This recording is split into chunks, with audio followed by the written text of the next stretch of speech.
Thank you for listening to this conversation with Annie Jacobsen, John F. Kennedy. The very word secrecy is repugnant in a free and open society. And we are, as a people, inherently and historically opposed to secret societies, to secret oaths, and to secret proceedings. People fighting over what little resources there are. Man returns to a hunter-gatherer state. And to really think about this idea, I looked at the oldest known archaeological site in the world in Turkey, which is called Göbekli Tepe. And it's really fascinating to me because I interviewed one of the two archaeologists who first found this site in the early 90s.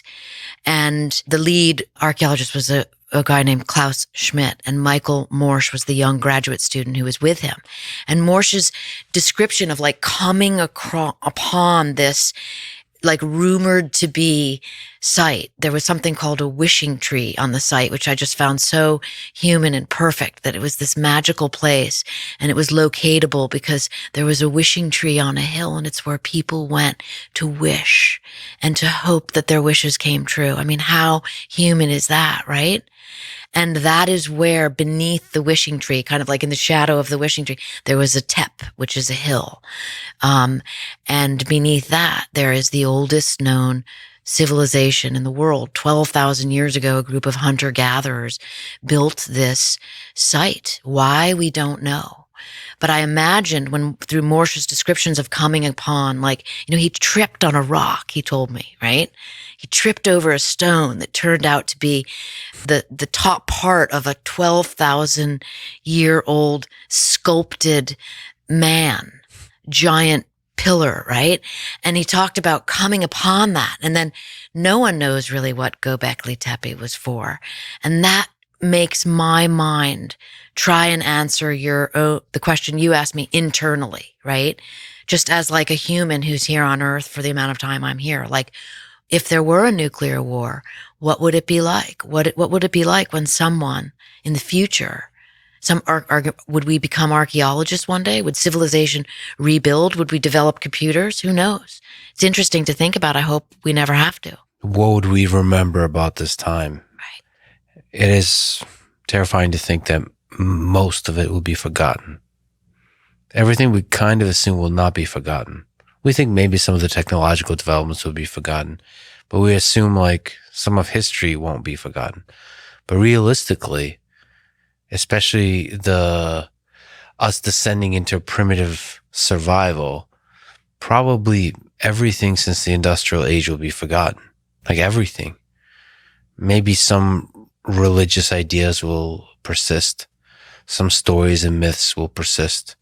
But like all the wisdom we've gathered, higher level sort of technological wisdom would be gone.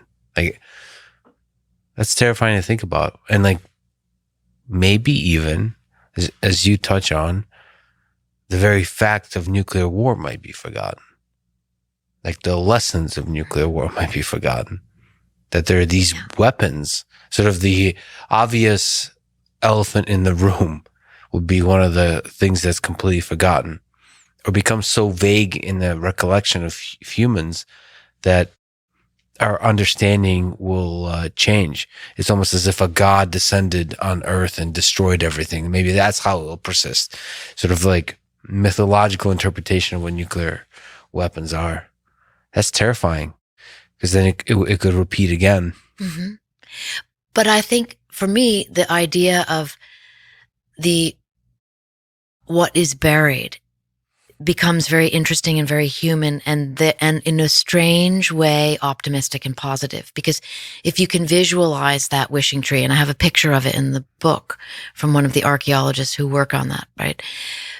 You think, what were they wishing? What were they wishing for? Right?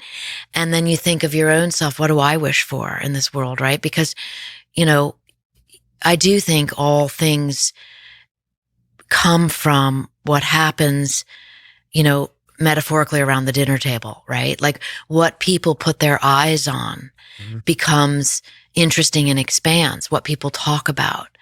And ultimately, when you think about the long arc of time in human civilization, it does kind of make you want to communicate more with your enemies, with your adversaries.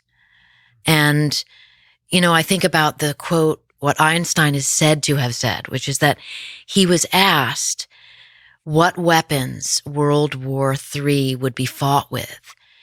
And he said, I don't know, but I know that World War IV will be fought with sticks and stones. Let me ask you about the great filter. When you look up into our galaxy, into our universe, look up at the sky, do you think there's other alien civilizations that are contending with some similar questions? And perhaps the reason we have not definitively seen alien civilizations is because the others have failed to find a solution to this great filter, something like nuclear weapons. I'm not sure. I'm going to have to think about that question. But what does come to mind is an answer that was given to me similarly, right? By Ed Mitchell, who went to the moon, right? And he was the sixth man to walk on the moon. And so his opinion, I think, might count a little more than mine on that subject because his lens is so much greater, right? And Mitchell was vilified when he got back from the moon because it became known that he believed in things like extrasensory perception and this kind of mystical, metaphysical way of looking at the world. And he really suffered from that. I mean, he was ridiculed and he lost a lot of his career and his friends. But what he said to me in our interview about his trip home from the moon answers that great filter question, I think, in a way I might want to adopt, right? Which is this, that he said that as they were returning from the moon to Earth, he looked down at the Earth and I'm paraphrasing him. I write all this in Phenomena, an earlier book, but the paraphrasing is that he looked down from the Earth and it was 1971 and he thought about all the conflict going on down below, particularly the Vietnam War, where many of his friends were. And then he looked behind him into the great vast galaxy.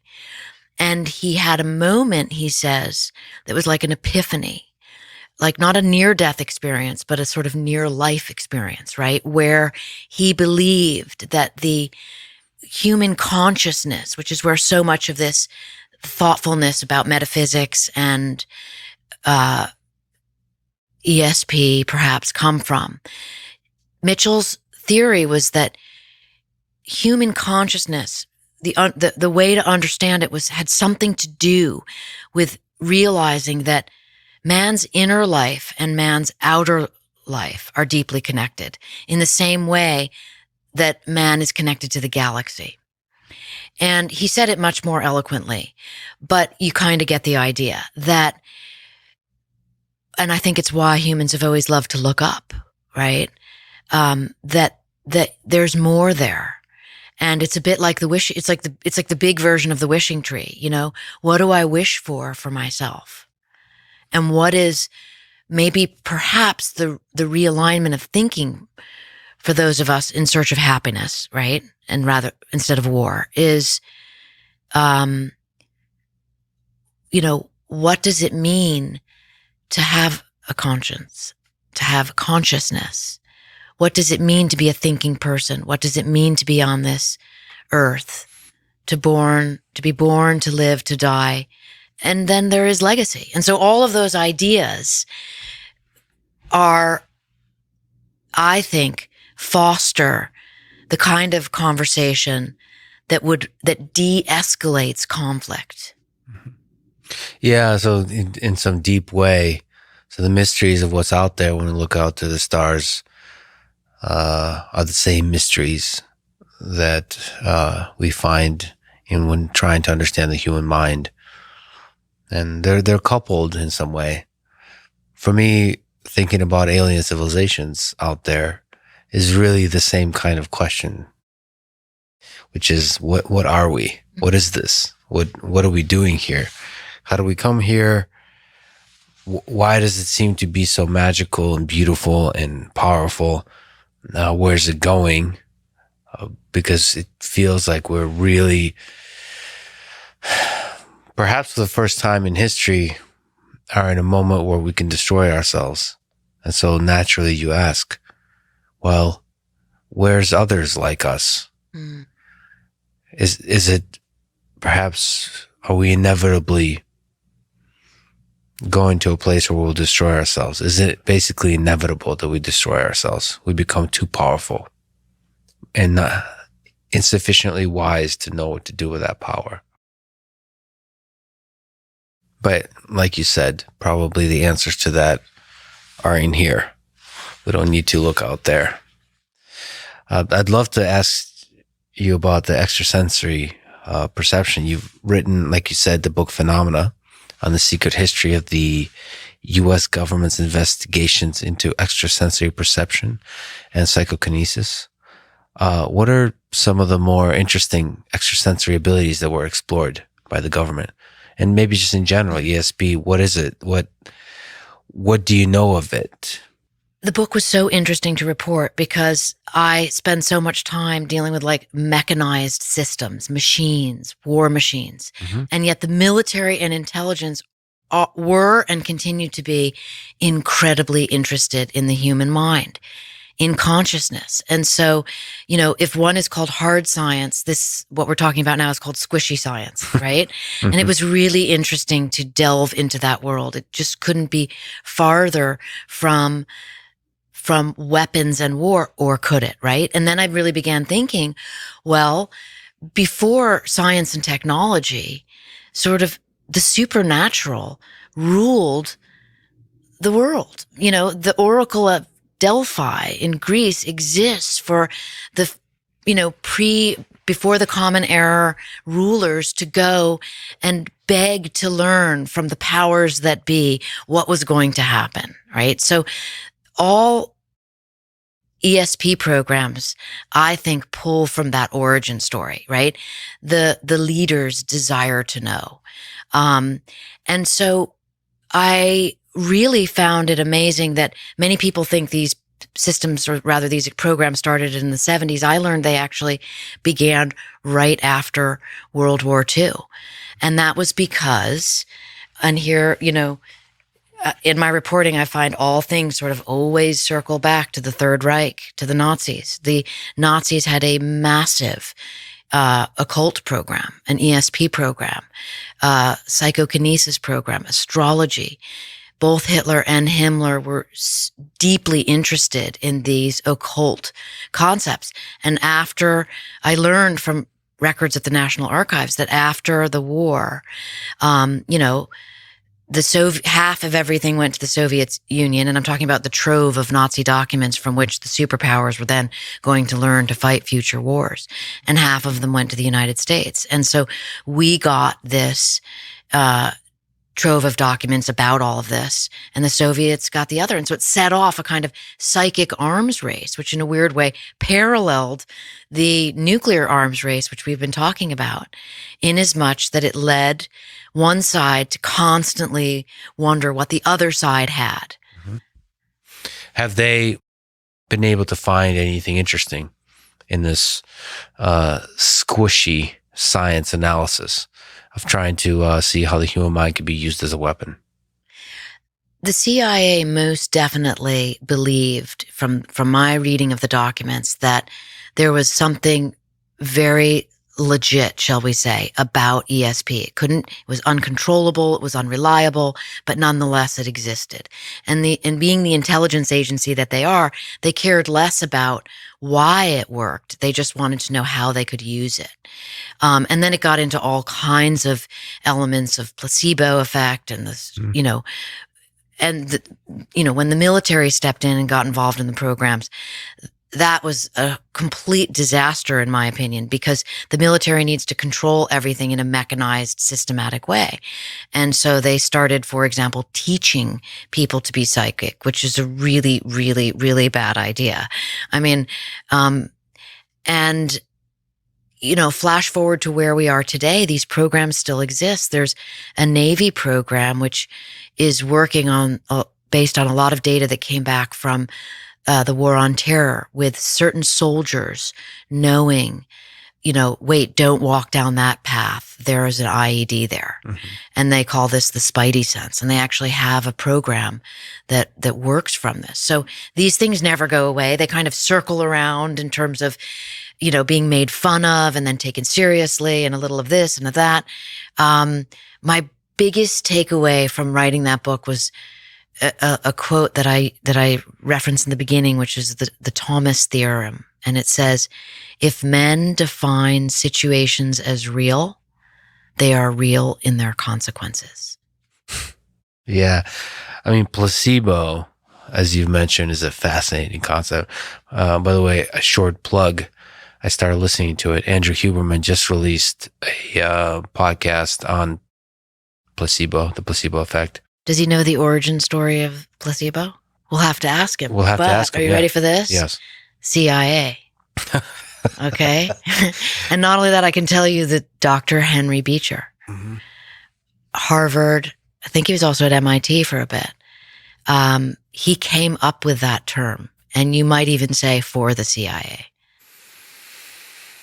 Does that trouble you that so much of this is coming from the CIA first? You mean the placebo concept, or the placebo concept, but a lot of the sort of scientific investigations? Listen, I have such mixed feelings about the CIA, as one should. I think you should have mixed feelings about anything that you cover as a reporter or as a human, and maybe change that from mixed to, conflicting, right? Because there are really positive elements of every organization within the federal government. I mean, my first learning about the CIA came from the work I did on the Area 51 book about their aerial reconnaissance programs, which were set up, again, to prevent World War III, right? Mm-hmm. Nuclear World War III. It was this idea that information was king. The U-2 spy plane was developed out at Area 51. And I interviewed Hervey Stockman, the first man to fly over the Soviet Union in a U-2, gathered all this intelligence, prevented wars.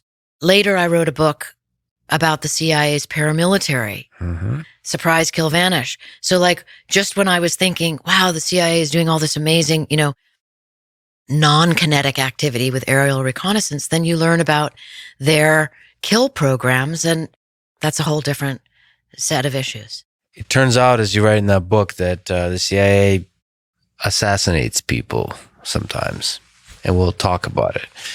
But anyway, like you said, conflicting feelings. Mm-hmm. I mean, I work with sources to report my books. And so put yourself in my shoes, right? I interview for dozens or hundreds of hours, my primary sources. In the case of the Surprise, Kill, Vanish book, I traveled with Billy Waugh, the longest serving CIA operator, back to the scene of the crime, back to the battle. We went to Hanoi, we went to Havana. And you really get to know someone. And that's when I say conflicting. I work with sources on a real trust basis, right? And sometimes people will tell me things. They'll say, Annie, this is off the record. This is for you to know about me on deep background, because I want you to know who I am. And that's powerful. And a lot of times it's personal, right? It's personal. It's about their personal life. And they don't want that. And it isn't apropos to what I'm writing about, but I need to know that. And that's where it gets conflicted, because in a good way, because you realize where we're all such creatures of our personal lives, right? So you have a professional life where your national security are in your hands. Mm-hmm. I don't know what that is like. You mentioned you wrote a book on Area 51. For people who don't know, you've written a lot about security, the military, secrets, all of this kind of stuff. So Area 51 is one of the legendary centers of all of these kinds of topics. So high level first is, what is Area 51? As you understand it, as you've written about, the lore and the reality. I think everybody wants to know about Area 51 because it's like this American enigma, you know? It's like, to some people, it's the Shangri-La of, test bed aerospace programs, right? And to others, it's the place of captured aliens, right? And everything in between. I had the great fortune of interviewing 75 people who lived and worked at that base for extended periods of time. Mostly leading up to the 90s, because everything since then is classified, right? So things get declassified after decades, not everything, but some, and that allows you to piece together stories. So you talked to a lot of people that work there. What can you describe as the sort of the history of technological development that went on there? I mean, Area 51 is huge, by the way, and it's a top secret military facility inside a top secret military facility, inside the Nevada Test and Training Range, which is this massive, not secret facility, right? So you're just talking about layers, talk about peeling the onion in reverse. And it began as a place to test the U-2 spy plane. And literally the CIA set up shop there to build this plane away from the public eye. And then that led to another espionage platform called the A-12 Oxcart, which is, anyone who's seen the X-Men movies knows about the SR-71. And that's a two-seater, right? And before that there was the A-12 Oxcart. And that was the CIA's stealth Mach 3 spy plane. Think about that in the early 1960s. It's astonishing.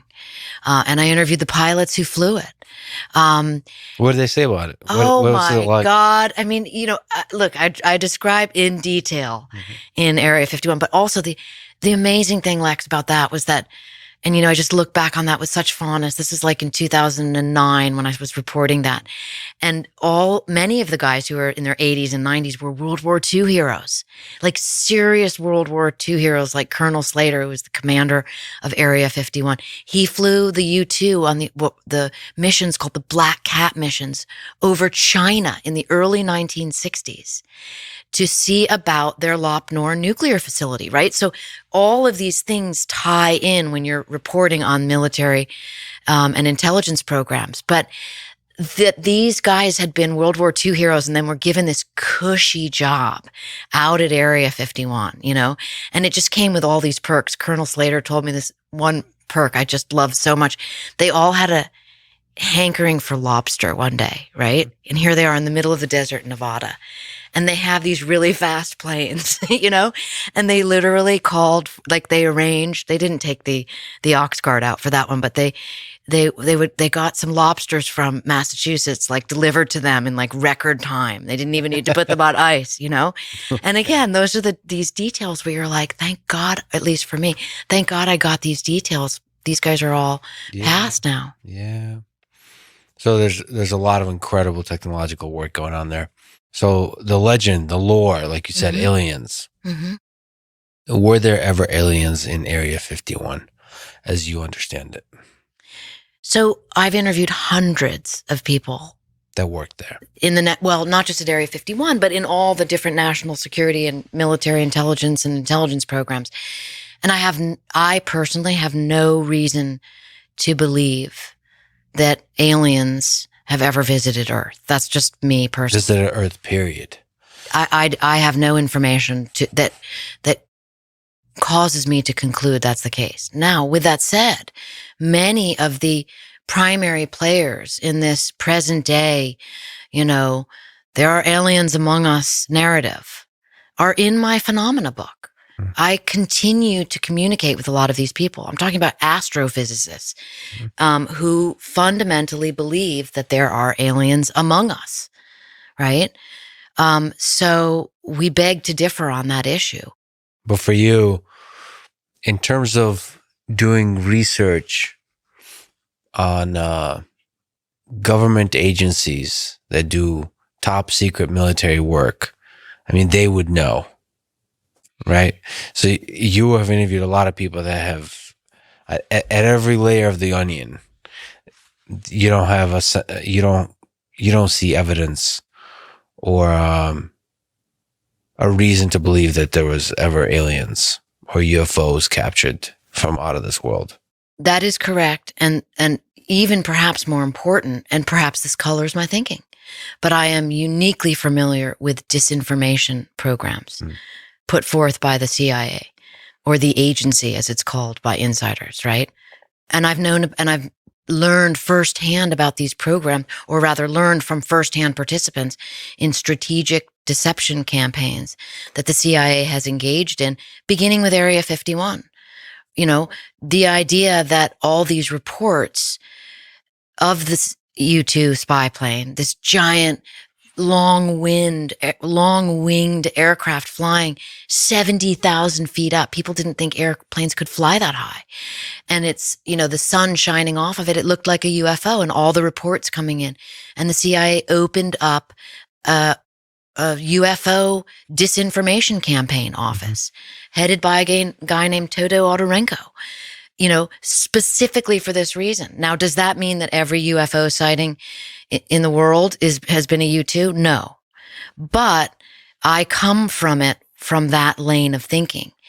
And there are so many strategic deception campaigns. And as I look over the decades of how these same UFO stories, and again, this is just my opinion based on my reporting, this narrative that keeps reoccurring, it seems to me like a very large catch-all to keep the public's attention on that, not on that. So to you, like sexy stories like UFOs are going to be leveraged by the CIA for strategic deception. 100%. I mean, Google Paul Benowitz. I'm always amazed that Paul Benowitz's story is not more widely spoken of. And I think that's because there's like the sort of ufologists, or the people who are like absolutely convinced that aliens are among us. And I use that term loosely, but you know what I mean. And then there's the quote unquote skeptics, and the skeptics tend to be sort of like self-righteous. And I would never want to be self-righteous. So I'm not a skeptic. I'm just, agnostic, I suppose. But Google Paul Benowitz, and you can learn the story of that man who thought he saw a UFO in the 70s, early 80s, and the Air Force, because the Air Force intelligence community works hand in glove with CIA a lot, and some of the other intelligence agencies. Of course, there's 17, not just the CIA. And they destroyed Paul Benowitz. They sent him to a mental institution by pulling a massive strategic deception campaign against him, because they didn't want him to know about the technology that he was seeing at Kirtland Air Force Base. So look that up, and then you go, oh my God. And, to my eye, you can apply any of these other names, substitute in Paul Benowitz, or any of the current individuals, who really become convinced of X, Y, or Z, when in fact there's a strategic deception campaign going on. Yeah, there's a lot of incentive for the CIA and other intelligence agencies to get you to look the other way on whatever is happening. Plus, from a enemy perspective, whenever two nations are at war, to try to create hysteria in the other. But then you have the Thomas theorem that becomes applicable there too. If men define situations as real, they are real in their consequences, right? So this idea of like UFOs and we're being lied to, it becomes real to many people. And then that creates a whole subset of problems, to the point where things are spiraling out of control. And there is no center anymore, right? So a lot of people that are briefed on programs maybe aren't even aware of their position within a greater campaign. Or I'm wrong, and there are aliens among us. Right. So, I appreciate the possibility of acknowledging that you might be wrong. From everything you know about the U.S. government, if there was an alien spacecraft, Like, what do you think would happen? Would they be able to hold on to those secrets for, decades? Like, would they want to hold on to those secrets? Like, what would they do? What's your sense? I can't imagine that kind of exciting situation not becoming public information, right? And the counter to that is this, right? This is a very strong argument for why this is a big strategic deception campaign, right? Think about the Defense Department and think about how jealously they guard its airspace, right? I mean, you had a Chinese balloon flying over and the whole world went crazy, right? It was front page news. So the fact that the one element or a couple people in the Defense Department have made this statement, we've lost control of our airspace over this UFO, alleged UFO craft that they can't explain. I don't buy that at all. But Zero. Of course, it's possible that, it is alien spacecraft, if it is that, and they operate under a very different set of technological capabilities, in theory.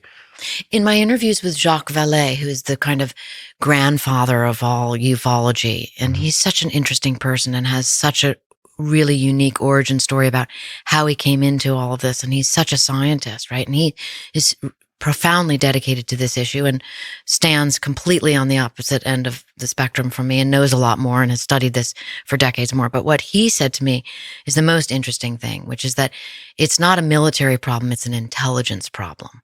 Because Jacques believes that this is some kind of intelligence, right? Which really, the closest I can do to wrapping my head around that takes me to consciousness, right? The idea of what is consciousness.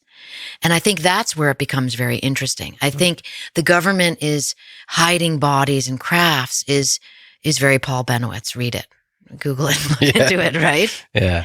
I think this kind of flying saucer thing is a trivialization of what kind of, if there's alien civilizations out there. Trivialization. That's a great word.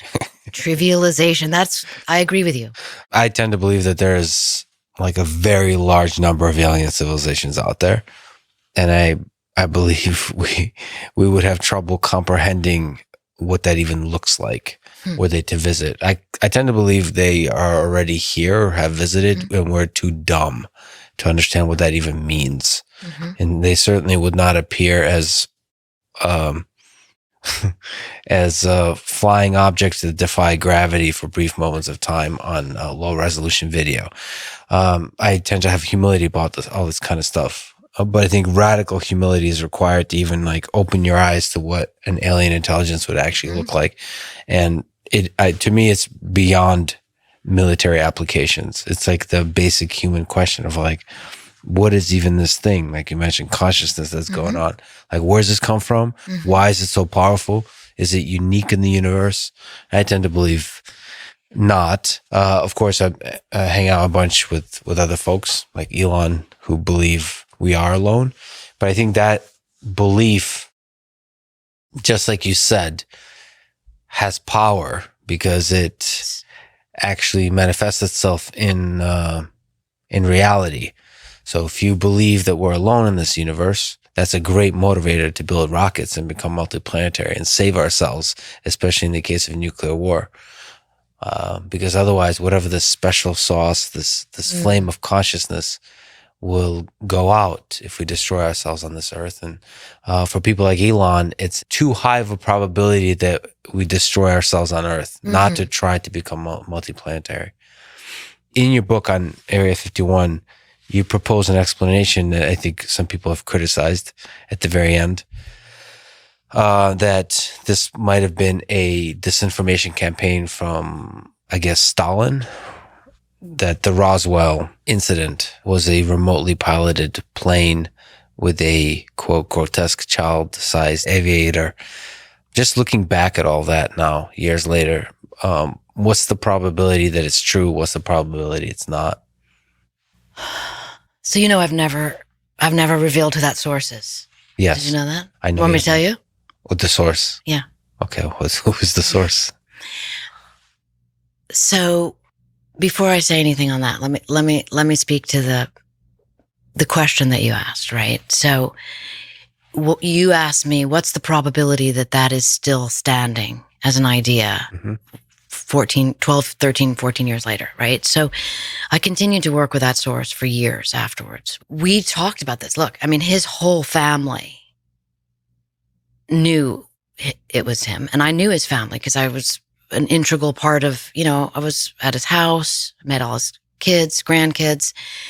And we should say the source is the main expert advisor behind the story. That it was, maybe you can explain what the story is that you report in the book, that it was a disinformation campaign created by Stalin to cause mass hysteria in the United States. Yes. The very kind that we've been speaking about with the CIA and so on. Yes, predicated on the narrative of the War of the Worlds, right?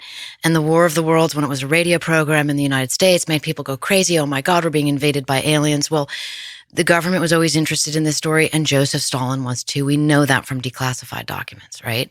And so the source told me that the reason for this program and that the real Roswell crash remains were, in fact, it was a black propaganda hoax infiltrated, or rather predicated at this idea that you were going to overwhelm America's early warning air defense system, cause mayhem, and maybe be able to attack the United States. That was the plan. And Stalin was also messing with the United States, messing with Truman, who sort of, turned his back on him, right, at Potsdam. And so this idea was, and the reason that the source is important, and unlike, a lot of people, I saw this, I saw that, I learned that, was according to the source, once it was determined that this was a hoax and that Stalin was able to get a craft over the United States and it crashed, and it had, people inside of it. They were people that were sort of deformed and meant surgically altered to look like aliens. The United States government decided that it needed to know what on earth that was all about, and if it was possible for us to have the same program. This according to the source, right? And so it sounds preposterous. And if it was just someone saying, you might say, well, it's ridiculous, tell me, and get them onto another subject. But the difference is this source, who is very well placed and friends with all of the other 75 people, told me this as a confession, right? A real tearful confession, because what he said is he was involved in the American program to do the same thing. And people died because there were human experiments that went on. And I write about this in the last 12 pages of Area 51. It was an explosive, revelation. And I felt very confident in writing this because the source wanted it written. Why? Because he said, I'm dedicated to my country. I know about being committed to national security, and this kind of thing must never happen. And if you give people too much power, they will take advantage of it. And he wanted it on the record. And his wife of 60 years did not know until after the book published, nor did his children. Okay. So after the book published, I was called to his house and sat there with his family. And they said, tell us this isn't true. And he said, it is true, right? Now that source is Al O'Donnell, who is the nuclear weapons engineer who armed, wired, and fired 186 nuclear weapons. Okay? So if you want to talk about someone, you're the first person I've told that on the record, but it's kind of about time. Wow. Well, you received a lot of criticism over this story, and it confused me why, because it's, given the context of everything you've described with the CIA and other intelligence agencies, it is reasonable that such an action would be taken. And the source is extraordinarily credible, right? If you wanted to take the position, well, that person isn't very reliable, then you have to ask yourself, why did they have top secret clearances that are higher than any in the United States whatsoever? Because he was responsible for arming nuclear bombs. He was called the trigger man. And by the way, he told me that I could tell the world who he was. There's a lot of details that are really dark, involving that program? And when is it appropriate, right? Well, it feels appropriate now, first of all, because you and I have been talking for several hours. So this is what is truly a long form conversation. And it's the outcome of, a very long time of my reporting, and also being judicious about what, closing the loop on that, right? Because I do think it's important for people to know that sources have revelations. And like you said, the programs, both on the Soviet side and the American side, conflicting, I think is the term we used previously, ethically, morally, on all fronts. People have done some horrible things in the name of security.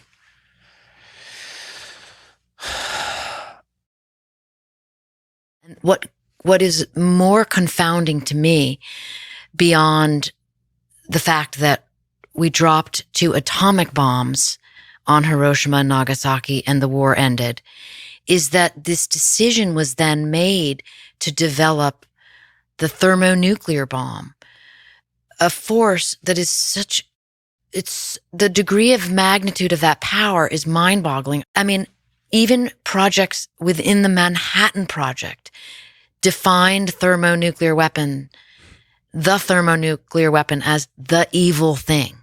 Like, it was evil. It's a weapon of genocide. Atomic weapons destroy cities.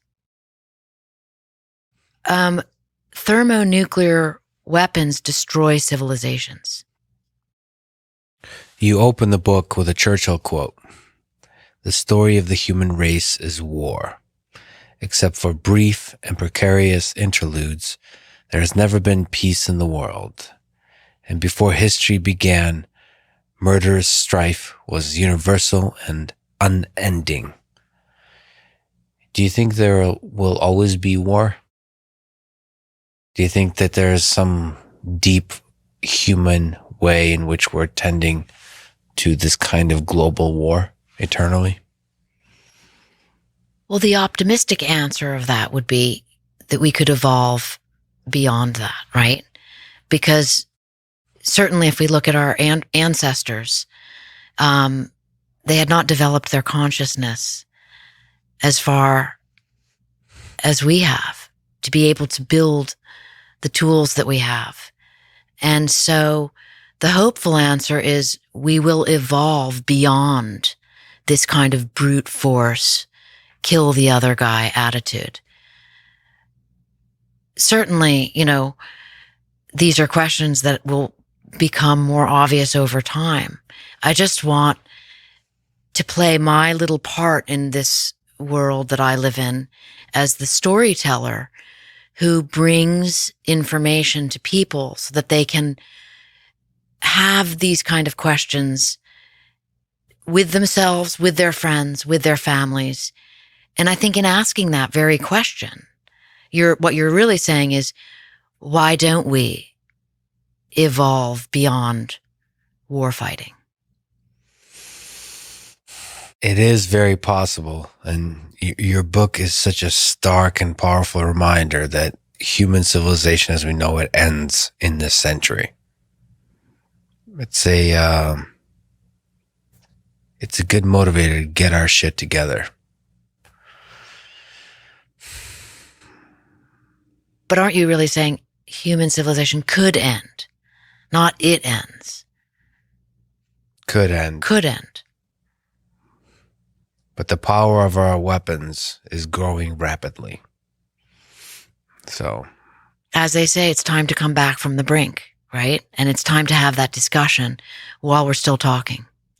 And, there's another complexity sneaking up into the picture in the form of artificial intelligence, and in cyber war, but also in hot war, the use of autonomous weapons. All of it starts becoming super complicated as we delegate some of these decisions about war, including nuclear war, to more and more autonomy in artificial intelligence systems. It's going to be a very interesting century. Do you, just to zoom out a little bit, hope that we become a multiplanetary species. I'm all for adventure. And I too, while am for adventure, I'm all for backups in all forms. So I hope that humans start a civilization on Mars and beyond, out in space. And if you zoom out on across all of it, what gives you hope about human civilization, about this whole thing we have going on here? I mean, I am a fundamentally optimistic person. I must have come out of the chute that way because I just am, right? Even though I write about really grim things, I get inspired by them because I do always believe in evolution, right? I also have like the greatest family ever. 2 kids, Jet and Finley. Shout out to them. They're Lex Friedman fans, Oh, yeah. you know? And my husband, and, you know, so what inspires me is like this idea of legacy. I think that you always want to have your eye on being a good example to the best that you can. And so, and passing on what you know and believing kind of in the next generation. And again, that's a sentiment echoed by all these cold warriors I've been talking to, because they also share that, that idea that, wow, look at what we have done as a civilization and look where we're going, whether it's exoplanetary travel or AI. It's just that the human factor of like the desire to fight, the desire to have conflict needs to be reconfigured, because with all these new technologies that we have, the peril is growing at an accelerating pace, perhaps faster than the average human can keep up with. Well, Annie, thank you for being a wonderful example of a great journalist, a great writer, a great human being. And I'm a big fan of yours. It's a huge honor to meet you, to talk with you today. So thank you so much for talking today. Thank you for having me.